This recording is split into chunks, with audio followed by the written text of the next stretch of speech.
Ladies and gentlemen, Easy Aces.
Drop in at the home of Mr. and Mrs. Ace, better known to radio fans as the Easy Aces.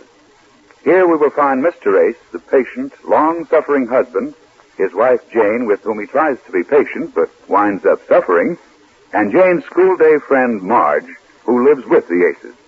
From time to time we shall meet other characters who people this hilarious comedy of domestic life, but at the moment we find Jane, Mr. Ace, and Marge sitting around the living room after dinner. Now, let's drop in and get acquainted as we find Mr. Ace with his evening paper, Marge with a book, and Jane writing a letter. She seems troubled. Listen. Oh, I'm getting all mixed up here. Dear. Yes? I'm having one of my bad spells again. How do you spell right?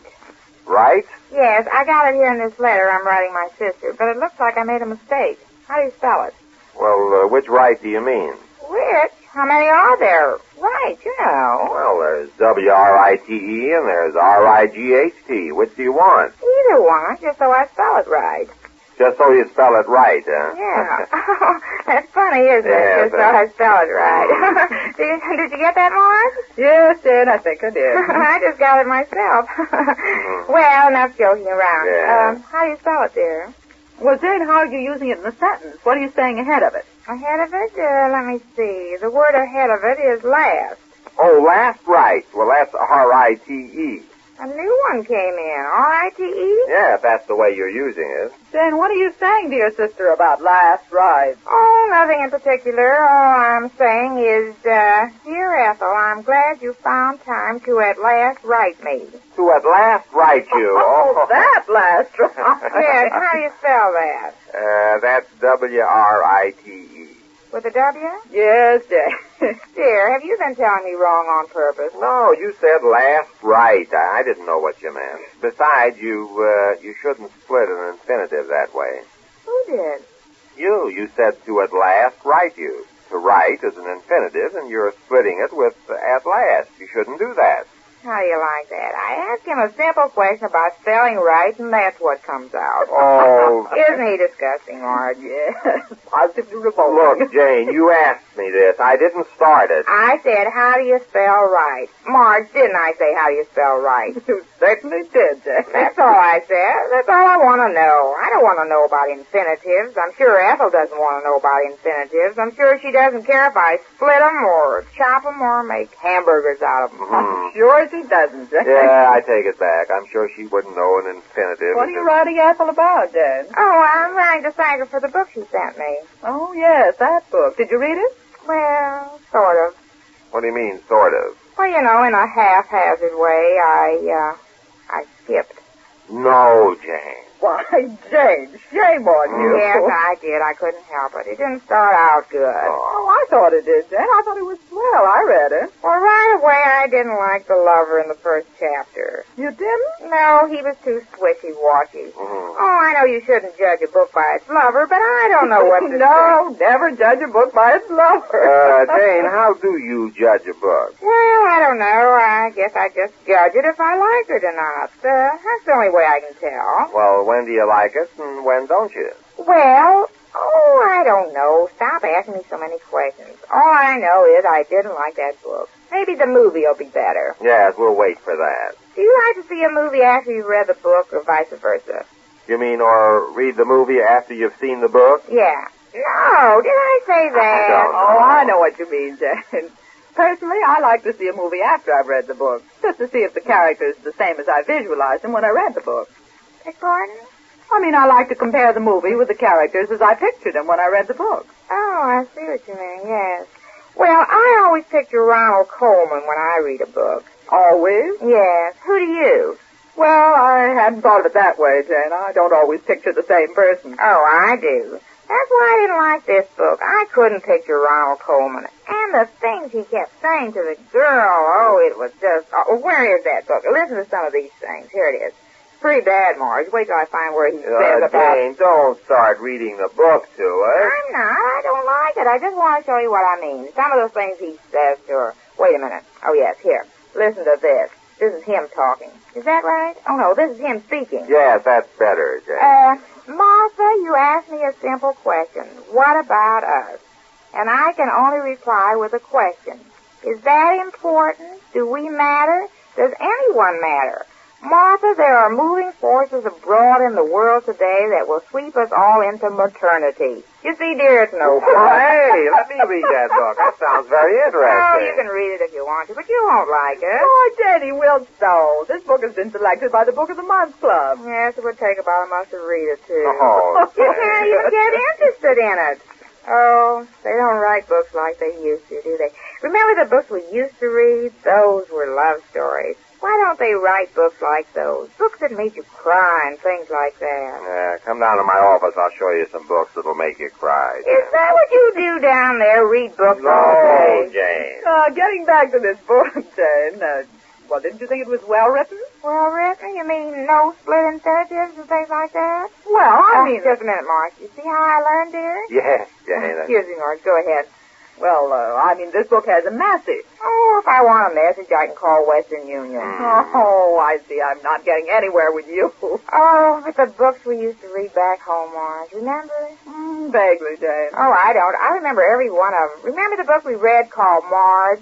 A book called Marge. Yes, we got her at the library after school one day. We took her because she was Marge's nameplate. My nameplate. Yes, the girl the story was about had the same name as Marge's. Don't you remember that book, Marge? Well, we read it together, and we both cried, except you. I read it twice. Don't tell me you don't remember that book, Marge. Oh, that was years ago. I'm afraid I've forgotten it. I'll tell you the story. Oh, couldn't you have said you remembered it? Yes, it's a mistake now. Yes, I remember it very well, Jane. Oh, you do not. What was the story? Well, it was a story about a girl named Marge. Yeah, that's it. I thought you'd forgotten it. Wasn't that a story? That was a story. Not like this book, Moving Forces Abroad in the World Today. What kind of talk is that for a fellow with a girl? Especially when they're alone. Oh, they're alone when he says this to her, you know. Did I tell you they were alone? Yes, Jane, I think you did. Yes, they're alone, and that's the way he talks. That's not the way they used to talk in the old books. Oh, those were the days. Yeah, that was the life. Yes, it's a great life if you don't waken. You said it. But this book, ugh. Ugh. Huh? Now, on the other hand, take that record Ethel's husband sent us. Now, that's something. Oh, the record, yeah. I wrote him thanking him for it. I wrote him a separate note. Here it is. Oh, have I sealed it? No. Listen to this. Dear Homer, thanks so much for the wonderful record you sent us. It's simply beautiful, and it was so thoughtful of you to send it. We've all had so much pleasure out of it that I can't begin to tell you, because Bing Crosby is our favorite, and we certainly are getting a kick out of this record. And you can imagine how much more we will enjoy it when we get a Victrola and play it. Oh, when we get a Victrola, we're really going to start enjoying it. Yes, I thought it was very sweet of him to send us. But I don't know how Ethel happened to pick a book like this, though. She usually sends us such nice thing. Now, Jane, I don't think that's the right spirit. After all, it's not the gift, you know. It's the spirit in which it was sent. Oh, yes, I shouldn't have said that, huh? I should say you shouldn't have. No, I shouldn't. I'm sorry. But anyhow, it is an awful book. Oh, what's the use? Well, what's the use of kidding ourselves? Bing Crosby sings a song, and there's no moving forces abroad in the world. He just sings. I can understand that. But you can't understand the book. I certainly can't. I wish you would read it and see if you can. But you don't even read any books. Every night with that newspaper. Well, there are moving forces abroad in the world today that the papers are full of. That's what I mean. I don't see how you can read those papers every day. Well, I like to know the news, Jane. Oh, it's the same thing every day, only about different people. That's all you'll find in those papers. Put it down. Read this book. Dear, I want you to read this from A to finish. I want you to see if I'm not right that it's no good. Start reading it now. And I want you to read a little bit every night after dinner. Oh, that's my homework, huh? Yeah. Oh, remember homework, Mark? Jane, you're in a reminiscing mood, aren't you? Yes, aren't I? Remember how we used to do our homework real fast so we could read our books? That's when we read those beautiful love stories. Those lovers in those books used to say things to the girl that meant something. You mean when you used to think of him as Ronald Coleman? No, in those days it was Raymond Navarro. Oh, Raymond. Remember him, Mark? I used to think about him all the time. I used to think about what I'd say when I met him. Oh, you never met him, though? No, I met you, dear. Oh. Well, what an anticlimax. Well, I've had some real competition, though, haven't I? Ronald Coleman, Raymond Navarro. Oh, well, you're not so bad, dear. Thanks, Jane. That's mighty decent of you. Well, you're better than the fellow in that book. Oh, that book's very good. Don't listen to her. Marge, how can you say that? What little I read, I can see right away is not going to be good. He doesn't even marry Martha. Jane, how do you know that if you didn't read the whole book? Well, I told you I skipped. Well, that's not fair. You're not in a position to judge a book that you only scanned through. I know what I like and what I don't. This book is it. It's not only not interesting, but it's long, and the print is small, and it's too heavy to hold up in bed if you want to read before sleeping. And, oh, there's a lot of things wrong with it, too humorous to mention. Outside of that, though, it's all right. Outside of what? I mentioned everything wrong. It's just no good. Well, I guess I better get back to my letter. Yes, I guess you better. Where was I? Oh, yes, it's W-R-I-T-E. Is that final, dear? Yes, Jane. Dear Ethel, I'm glad you found time to at last write me. All right, to write me at last. I didn't say anything. No, but I saw that tone in your eye. Now, don't bother me. I want to finish this. Let me see How do here. you like that for starting an argument? Well, you did bring up the split infinitive. Yeah, well, did I know it was almost going to split up our home? Well, you should know better. And if you get time, read this book. You'll like it. Yes, I know I will. Well, I don't think I'll write anymore. I've said enough, I think.